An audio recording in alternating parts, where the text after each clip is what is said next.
Hello and a massive welcome to the second of our shows for This 2021. Yeah, this year we're already ploughing into getting towards halfway through January, aren't we? Halfway through 2021 in a minute. Blink and you will be. Yeah, absolutely. So welcome. As always, we've got a really great show for you today. We're going to be talking about is spirituality practical? Because it's a question we often get, and I know when I was kind of looking towards my spiritual nature, I thought, yeah, all these woo-woo candles and burning things, and how does that help when my son's being a complete idiot and driving me nuts? So we're going to be looking at that today. But before we dive into that, as always, we'd like to tell you a little bit about what's going on for us. And something that we have shared a little bit is that Bec and I are doing some separate things at the moment. Bec is doing an amazing thing called Finding Your Voice, but she'll tell you about that in a minute. And then I'm doing something called Heart-Led Business Academy. And as part of that, I'm going to be doing some networking events. So if you do run a small business, if you are around a spiritual understanding or something like that, and you are working, trying to make a business out of something that your heart really calls you to do, and you want to be a part of that networking, I would love you to pop something in the comments below, get in touch with me, and I will get you the information out about these networking events. They are going to be absolutely blow it out of the park, brilliant, and you do not want to miss out. But other than that, don't worry about it. I'm excited. I can't wait. I got my personal invitation from Deb to be there. So hopefully see you there. And yeah, like Deb said, I'm running a program called Finding Your Voice.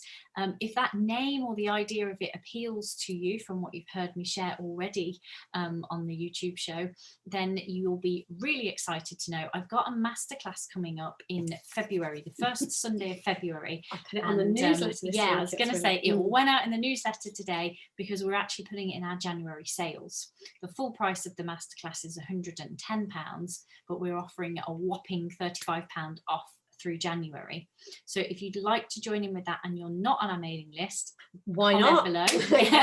Join the mailing list, comment below, get in touch. If you are on the mailing list, go and grab your place now. There are only 6 places available on those masterclasses. They're quite a small group on purpose, so you don't want to miss your slot. And it's going to be a beautiful, it's a Sunday morning event. It's a wonderful kind of middle of your weekend. You had some amazing feedback on the last one. Yeah, I had 4 people come last time, and it was absolutely beautiful. We just had a fantastic couple of hours together. So go and have a look at that on our website. If you go to daretobeyou.co.uk, and then I think there's a menu option ready to work with us, and underneath there you'll find masterclass. So go and have a look. It would be amazing to have you with me on that Sunday. I'll try and remember to put the links below this video as well. Yeah, wherever you're watching it, hopefully there will be some links to these things that we talk about, just in case you want to check them out a little bit further. Yeah, we'd love to have you at both of those, in fact, the networking and the masterclass. We would. Get your 2021 off to the best possible start. Absolutely. Right, so back to what we're going to talk about today, the practical side, I guess, really, of spirituality. I know when I first sort of started looking in this direction, when I first became curious, one of the things was I hid the fact that I was looking at anything spiritual. The people that I had in my life, my family at the time, the people that I hung around with, the people that were my friends, I didn't think that it was any, I thought they'd think I'd gone a little bit crazy. It definitely wasn't. Yeah. You weren't wrong. It just seemed to me like something, I didn't want it to be that. If I'm absolutely honest, I did not want the answer to my problems to be a spiritual understanding. I'd been in an abusive relationship. I was trying to learn to parent my kids. I was trying to sort myself out. I was trying to find my feet. And then when I started some things started to work for me, and when I started to investigate further, I found out that they was spiritual stuff. I was like, oh no, please, no, not for me. And how is that going to be helpful? As I said, incense, candles, crystals, all this. I'm like, oh, not me. It's not for me. It's not who I am. It's not what I want. And yet, like these things do, I kept just being pulled in that direction. I kept just, little things were just pulling me there. And I remember one of the very first times when I actually wrote something somewhere about teaching a spiritual understanding, and it was huge for me that I'd actually put those words out there and actually said that. And I know when I first started writing some things on Facebook and things like that, I'd be dreading that somebody that I knew might see it, or somebody, you know, the amount of judgment I might get. So I was probably the person that least wanted it to be that initially when I started looking in this direction. And then over the time that I've been learning this more deeply and getting a deeper grounding and a deeper understanding, what I've begun to see is that being spiritual is as common as fish and chips, is as common as birds in the sky. There's nothing woo-woo, weird, strange. There's nothing about it that is odd or weird. We are spiritual beings, and we can't deny the fact. And when we do and hide, it finds a way to out. Yeah, I remember it must be a good few years ago now, being at an event. It was actually the Viva event in Spain, and hearing Rudy Kennard say the words, "This is both practically profound and profoundly practical." I remember how much of an impact that had on you. It really struck me, because I thought, beautiful words. That's what I wanted in my life. And a bit, you know, like Deb had said, I'd come out of a church community, and I'd kind of had all of that, you know, God and how life works in that way, and how, you know, the universe came together. And I wasn't looking for that. I was looking for someone to get me out of the mess I was in, to stop me from feeling so anxious I couldn't, you know, go out on the bus, or I couldn't learn to drive, or I couldn't visit my friends, or I lost sleep at the weekend. All of that stuff that was physically going on for me, I wanted it gone. I wanted to find a way. And it didn't look to me like a spiritual understanding was going to do much there. And actually, at the time when I heard Rudy say that, it really punched me, because I remember thinking, yes, I've seen that now. I'd been around the kind of conversation we share for a couple of years by that point, and I had seen the practical impact it was having on my life. And very much what kind of, when we chose this topic for today, you know, is being spiritual practical. It's a personal journey. You know, you're going to have your practical things that you need some help and guidance with. You're going to have the areas of your life that you struggle with that will be different to mine. But what we know and what we've seen, and what we're always going to invite you to look at again and again and again, is that the more you understand that spiritual nature of who you are, the more the practical stuff takes care of itself. Or the other way that I see that is, practical ideas and options come to me, things that just weren't there before, when my head was so clouded with the mess and the problems I felt I was in. Simple ideas like, you know, whether or not I could get the bus on time, even finding bus timetables and things like that. I had no capacity for the practical side of life, because my head was so full. But as I got to know who I was, that spiritual nature that we are, my head quietened down. And that's incredibly practical and very, very helpful. One of the things that we're very good, particularly in Western society, is overburdening ourselves and each other with noise in our heads. You must remember this, you must know that, you mustn't be late for this, you mustn't forget to do that, you must. And there's a lot of expectations that we get put upon ourselves or on other people that we're never going to fulfill when our head is that full of stuff.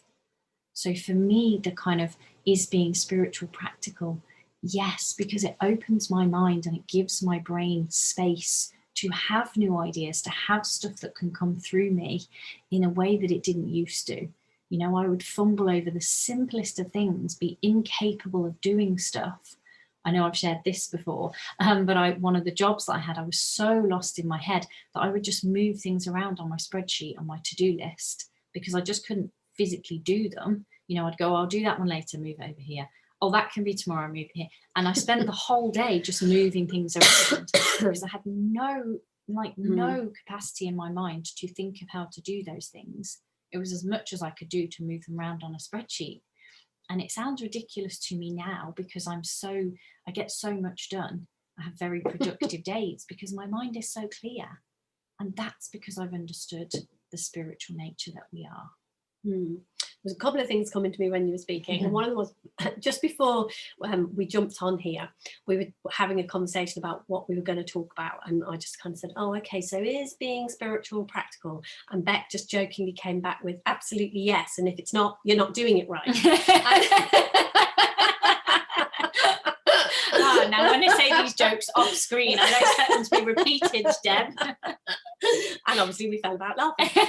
But there's some truth in that, you know, absolutely. If you are not finding your spiritual journey, if you're not finding what you are learning as you're being pointed towards your spirituality helpful in the most practical of places, then look a bit deeper, do something different, change it up, have a go at something else. Because absolutely what I have found, exactly like Bec was saying, what I have found since looking in this direction is it is the most practical thing that I know. It is absolutely that is where it is the most useful.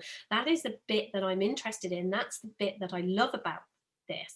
That is why I share this, because all of those problems that kept me awake at night, all of those things that looked impossible, all of those, you know, things that were just really pulling me down, I was struggling with, they've disappeared to the biggest extent. They've disappeared, and anything that is there, because it's not like life stops doing life, but anything that is there, it looks very different to me nowadays. It's like, oh yeah, okay, so let's look to my own inner wisdom, let's look to that if I'm struggling with something.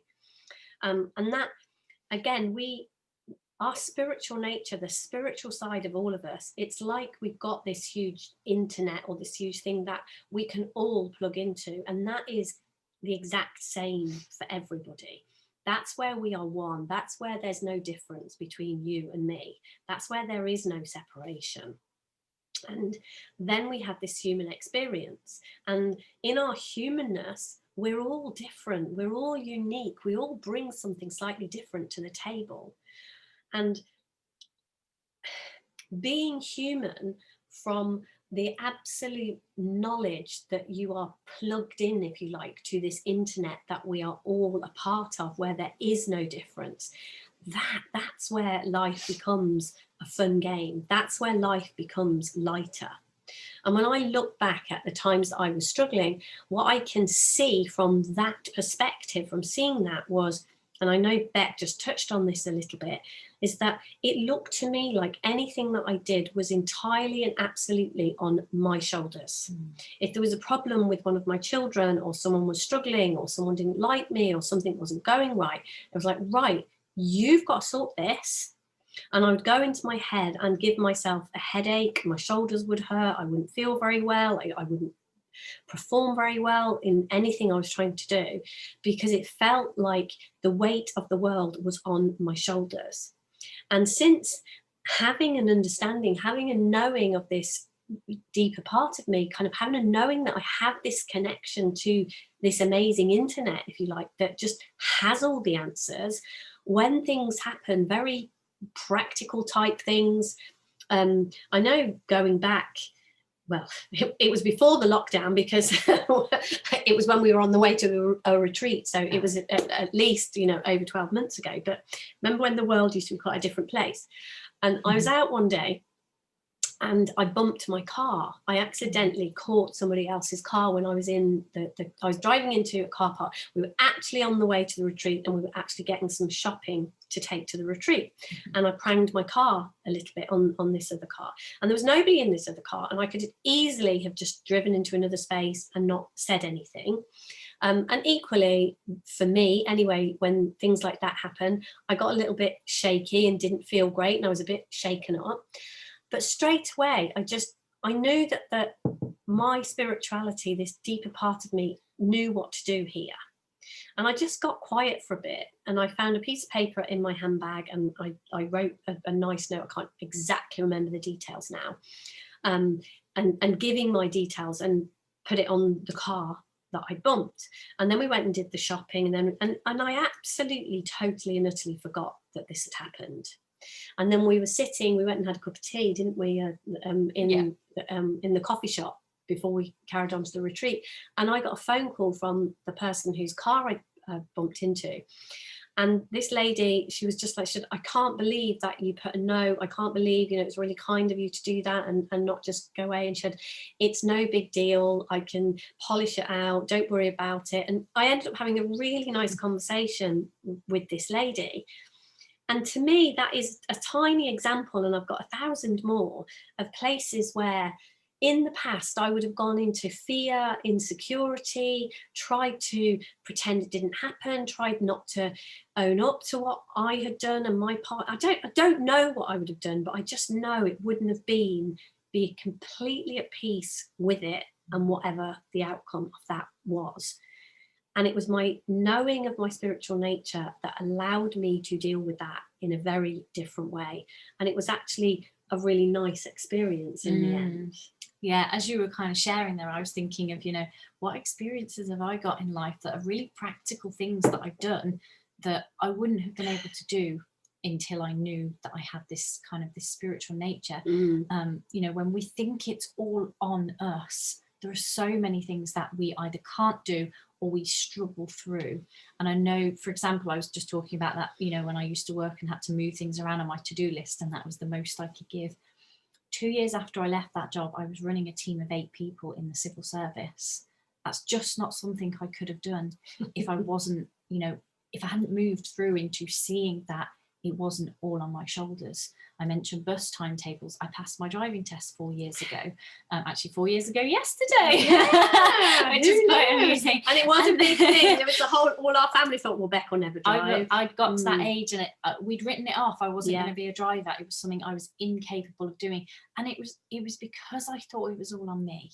I thought I had to be the person that passed, that drove, that did this, that did the other, and so many more things I can't, you know. Moving to Devon, that had never been something I thought I'd be able to do. Live somewhere completely different. Run a business like this. Have a happy, healthy relationship. You know, just some of the ordinary, everyday things that other people maybe are taking for granted. That in my head it was like I can't do that. And now that I know that it's not just me here, there's more going on than a little human being that plods through the day. And the more that I see that, the more practical things in my life work themselves out. And I turn up and I do stuff. You know, I had to have driving lessons, and I had to give it my best shot on a driving test. But you know, I knew it wasn't riding on me in that same way anymore. And that's extremely practical, to be able to do things like that, to turn up and have those kinds of those moments. You know, I couldn't have moved to North Devon really without a car. It would be awkward certainly living where we here live, it would be very, very challenging. And it's those practical things. I know a friend of ours, most of you or many of you watching this may even know Colette Dennis, because she has talked about this. A really practical thing that changed for her only recently actually was being able to go to the dentist without being in absolute fear. And it's those practical things that they just start to drop away, because we see that it is not riding on our shoulders to be holding ourselves accountable, to be holding ourselves overburdened with managing those kinds of things. And it's life-changing when we start to see those practical things just drop into place. And I think right now, with everything that's going on in the world, I think with a few of the conversations I've had recently, some people are struggling even more with this next, you know, the lockdown that we're in at the moment. This is even more difficult for some people than it was in March. And I think it's incredibly useful to know that in practical situations, like being in the house, homeschooling your children, not being able to go out to work, or being the person who goes out to work and being fearful of that when, you know, everyone else is being told to stay at home, or whatever it is, whatever is going on for you, if this lockdown has been a little bit challenging for you in any way, then I think that having this understanding, looking towards your spiritual nature, is where the answers lie. Because I know that many people, the things that they turn to for sanity, to get through the day, you know, having time with their children out at school, having the fact that they could go to the gym or exercise or whatever it was we had, a lot of things have been taken away from us. And I think it is a really, really helpful time to look in this direction, because everything that we are pointing to says that we do not need our circumstances to be a certain way for us to be okay. And when we do find ourselves in a situation where, if we try to make our circumstances be the way we want them to be, perhaps we're breaking the law, or something like that, it's incredibly practical to look in this direction and begin to see that your okayness does not depend on you going to work or not going to work. Sorry, Boris. It doesn't depend on those things, and there is massive freedom. I know that I have had a very, very different experience, the highs and the lows of all of this, from knowing that connection I have with a deeper spiritual knowledge about myself. Absolutely. And I know last week we talked about the bold steps and our curiosity questions, and I wanted to bring one of those into the conversation today, because I think, having talked about what's practical, a really practical thing to go away with from today's show is a question, to be able to ask yourself the question, because we touched on this throughout the show: where are you on the responsibility pendulum? We talk a lot about, we're very good at swinging on this pendulum of taking too much responsibility or not taking enough responsibility. And we'll either be in one or the other place if we're struggling, if we're feeling uncomfortable or any of that. We'll either be thinking there's too much responsibility on me, or we're not doing enough to actually live our lives and be human and have the fun that we talk about. So kind of my practical, if you like, tip to go away with today is to ask yourself the question, if you're struggling, where am I on the responsibility pendulum? Am I overburdening myself, taking too much on here and entirely forgetting my spiritual nature, that there's more to me than this human form, that there's a whole internet of, connection and universal energy that makes up who I am, that I can draw on when I need to? Yeah, your personal wisdom comes from that, doesn't it? Because when we're out of balance with that, we do struggle, we do feel overburdened. So really kind of look at that question: where are you on that pendulum? And I think that's a really practical way. I know that's had a massive impact on me and Deb, in how we kind of work our way through our spiritual journey. Where am I? Am I taking too much responsibility or not enough? Have I forgotten that I'm actually not responsible here? One of the ways that we put that is take responsibility whilst knowing you're not responsible. And that is one thing I've really noticed about a spiritual understanding, that it is very paradoxical. And I think in our Western world, we dismiss things that are paradoxical because we think, well, it's got to be either or. And what we're pointing to here is, what if it's both? What if it is take responsibility, but absolutely know you're not responsible? And that is your place of balance. And like Bec says, not feeling great gives you a clue that you are doing one or the other, but not actually seeing that there is a paradoxical place in this too. So I think that's our show for this week. So next week, what are we going to be up to next week? So Bec? we're going to touch on the topic being heart-led. Yeah, that's this business that we run, everything that we do. I realise that what we do is we are led by our hearts. There definitely is a head element to it, and then we're definitely very practical about what we do too, but this is heart-led. And off the back of that's where I've started my heart-led networking events, and that's where the heart-led business academy has come from too. So and our question next week, Deb? Is being authentic the same as being assertive? It's a great question, and it's one that it fits very nicely with where I'm at and what I'm talking about around kind of finding your voice and finding that space of who you are. So we would love to have you with us next week. And if this show's brought anything up, you've got any comments or questions, you want to be in touch about anything, please do. We always love hearing from you. We do, and we love doing topics or questions that you've got, so feel free to comment below with those. Take care, have a great week, and we will see you somewhere soon. Bye.